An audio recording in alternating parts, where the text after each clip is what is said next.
दोस्तों, शनि दोष एक ऐसा दोष है जब किसी व्यक्ति को लग जाता है तो उसका संपूर्ण जीवन नष्ट हो जाता है। यदि वह कोई काम करता है तो उसको उस काम में सफलता प्राप्त नहीं होती है, चाहे वह कितना भी प्रयास क्यों न करे। लेकिन दोस्तों, प्राचीन काल से ही ऐसा चला आ रहा है कि यदि समस्याएं उत्पन्न होती है उसे बचने का समाधान भी जरूर होता है। जिस प्रकार से जन्म और मृत्यु एक अटल सत्य है, ठीक उसी प्रकार आना जाना भी एक अटल सत्य है। यही प्रकृति का नियम है।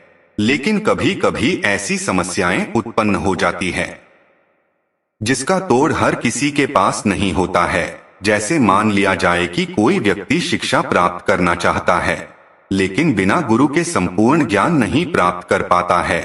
ठीक उसी प्रकार से शनि दोष से छुटकारा पाने के लिए हर किसी के पास समाधान नहीं होता है, उनको किसी ज्योतिष के पास जाना ही पड़ता है। लेकिन दोस्तों, यदि आप आज की यह वीडियो को पूरा देख लेते हैं तो आपको शनि दोष से छुटकारा पाने के लिए किसी ज्योतिष के पास नहीं जाना पड़ेगा, क्योंकि इस वीडियो में शनि दोष से ही छुटकारा पाने के लिए प्राचीन रहस्य यह बताया गया है। इस रहस्य की जानकारी मैं आपको एक बहुत ही प्राचीन कथा के माध्यम से बतलाऊंगा, इसलिए आप इस कथा को पूरा जरूर सुनिएगा। यह कथा अत्यंत ही प्राचीन है। दोस्तों, प्राचीन काल में दशरथ नामक प्रसिद्ध चक्रवर्ती राजा हुए थे। राजा के कार्य से राज्य की प्रजा सुखी जीवन यापन कर रही थी। सर्वत्र सुख और शांति का माहौल था। उनके राज्यकाल में एक दिन ज्योतिषियों ने शनि को कृत्तिका नक्षत्र के अंतिम चरण में देखकर कहा कि अब यह शनि रोहिणी नक्षत्र का भेदन कर जाएगा, जिसे रोहिणी शकट भेदन भी कहा जाता है।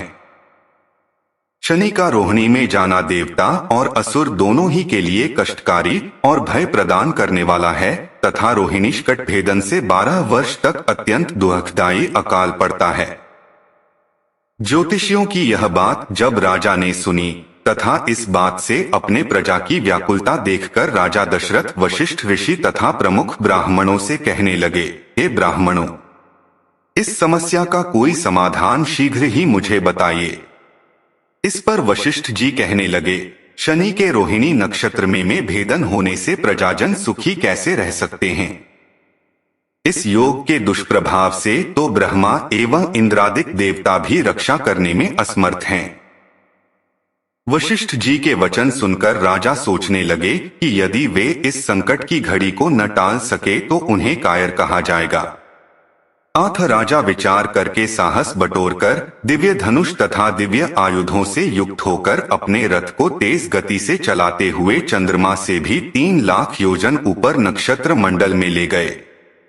मणियों तथा रत्नों से सुशोभित स्वर्ण निर्मित रथ में बैठे हुए महाबली राजा ने रोहिणी के पीछे आकर रथ को रोक दिया। श्वेत अश्वों से युक्त और ऊंची ऊंची ध्वजाओं से सुशोभित मुकुट में जड़े हुए बहुमूल्य रत्नों से प्रकाशमान राजा दशरथ उस समय आकाश में दूसरे सूर्य की तरह चमक रहे थे। शनि को कृत्तिका नक्षत्र के पश्चात रोहिणी नक्षत्र में प्रवेश का इच्छुक देखकर राजा दशरथ बाण युक्त धनुष कानों तक खींचकर भ्रिकुटियां तानकर शनि के सामने डटकर खड़े हो गए।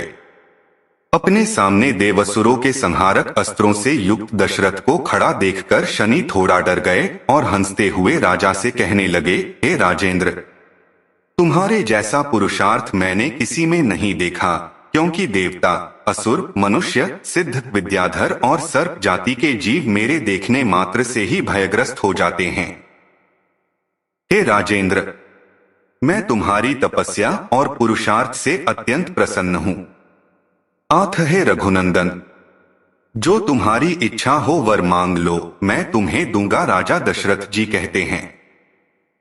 हे सूर्यपुत्र शनिदेव, यदि आप मुझसे प्रसन्न हैं तो मैं एक ही वर मांगता हूं कि जब तक नदियां, सागर, चंद्रमा, सूर्य और पृथ्वी इस संसार में हैं, तब तक आप रोहिणी शकट भेदन कदापि न करें।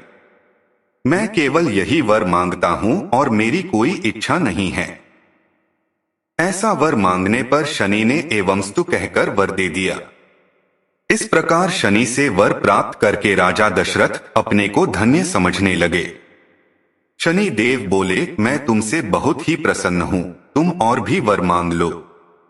तब राजा दशरथ प्रसन्न होकर शनि देव से दूसरा वर मांगा।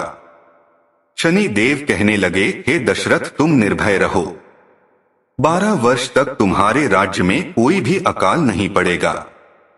तुम्हारी यश कीर्ति तीनों लोकों में फैलेगी। ऐसा वर पाकर राजा प्रसन्न होकर धनुष बाण रथ में रखकर सरस्वती देवी तथा गणपति का ध्यान करके शनि देव की स्तुति इस प्रकार करने लगे। दशरथ शनि स्तोत्र के माध्यम से प्रार्थना की, जिनके शरीर का रंग भगवान शंकर के समान कृष्ण तथा नीला है, उन शनि देव को मेरा नमस्कार है। इस जगत के लिए कालाग्नि एवं कृतांत रूप शनैश्चर को पुनः पुनः नमस्कार है, जिनका शरीर कंकाल जैसा मांसहीन तथा जिनकी दाढ़ी मूछ और जटा बढ़ी हुई है, उन शनिदेव को नमस्कार है। जिनके बड़े बड़े नेत्र, पीठ में सटा हुआ पेट तथा भयानक आकार वाले शनिदेव को नमस्कार है। जिनके शरीर दीर्घ है, जिनके रोए बहुत मोटे हैं, जो लंबे चौड़े किंतु जर्जर शरीर वाले हैं तथा जिनकी दाढ़े कालरूप हैं, उन शनिदेव को बार बार नमस्कार है। हे शनिदेव, आपके नेत्र कोटर के समान गहरे हैं, आपकी ओर देखना कठिन है, आप रौद्र, भीषण और विकराल हैं, आपको नमस्कार है। सूर्यनंदन, भास्कर पुत्र, अभय देने वाले देवता, वलीमुख, आप सब कुछ भक्षण करने वाले हैं, ऐसे शनिदेव को प्रणाम है। आपकी दृष्टि अधोमुखी है, आप संवर्तक, मंदगति से चलने वाले तथा जिसका प्रतीक तलवार के समान है, ऐसे शनिदेव को पुनः पुनः नमस्कार है। आपने तपस्या से अपनी देह को दग्ध कर लिया है, आप सदा योगाभ्यास में तत्पर, भूख से आतुर और अतृप्त रहते हैं। आपको सर्वदा सर्वदा नमस्कार है, जिसके नेत्र ही ज्ञान है। काश्यपंदन सूर्यपुत्र शनिदेव, आपको नमस्कार है। आप संतुष्ट होने पर राज्य दे देते हैं और रुष्ट होने पर उसे तत्क्षण छीन लेते हैं, वैसे शनिदेव को नमस्कार। देवता, असुर, मनुष्य, सिद्ध, विद्याधर और नाग, ये सब आपकी दृष्टि पड़ने पर समूल नष्ट हो जाते, ऐसे शनिदेव को प्रणाम। आप मुझ पर प्रसन्न होइए, मैं वर पाने के योग्य हूँ और आपकी शरण में आया हूँ। राजा दशरथ के इस प्रकार प्रार्थना करने पर सूर्यपुत्र शनैश्चर बोले, उत्तम व्रत के पालक राजा दशरथ, तुम्हारी इस स्तुति से मैं भी अत्यंत संतुष्ट हूँ। रघुनंदन, तुम इच्छानुसार वर मांगो, मैं अवश्य दूंगा। दशरथ जी बोले, प्रसन्नो यदि में सौरे वरं देहि ममेक्षितम, अद्य प्रभृति पिंगाक्ष पीड़ा देया न कस्यचित, अर्थात प्रभु, आज से आप देवता, असुर, मनुष्य, पशु, पक्षी तथा नाग किसी भी प्राणी को पीड़ा न दें, बस यही मेरा प्रिय वर है। शनि देव ने कहा, हे राजन, वैसे इस प्रकार का वरदान मैं किसी को नहीं देता हूँ, परंतु संतुष्ट होने के कारण रघुनंदन मैं तुम्हें दे रहा हूँ। हे दशरथ, तुम्हारे द्वारा कहे गए इस स्तोत्र को जो भी मनुष्य, देव अथवा असुर, सिद्ध तथा विद्वान आदि पढ़ेंगे, उन्हें शनि के कारण कोई बाधा नहीं होगी। जिनके महादशा या अंतरदशा में, गोचर में अथवा लग्न स्थान, द्वितीय, चतुर्थ, अष्टम या द्वादश स्थान में शनि हो, वे व्यक्ति यदि पवित्र होकर प्रातः, मध्याह्न और सायंकाल के समय इस स्तोत्र को ध्यान देकर पढ़ेंगे, उनको निश्चित रूप से मैं पीड़ित नहीं करूंगा। तो दोस्तों, ये थी शनि देव को प्रसन्न करने की रहस्य। आपको यह रहस्य कैसा लगा कमेंट में जरूर बताइएगा, तथा इसी प्रकार के वीडियो के लिए इस चैनल को सब्सक्राइब जरूर करिएगा। आप सभी का धन्यवाद।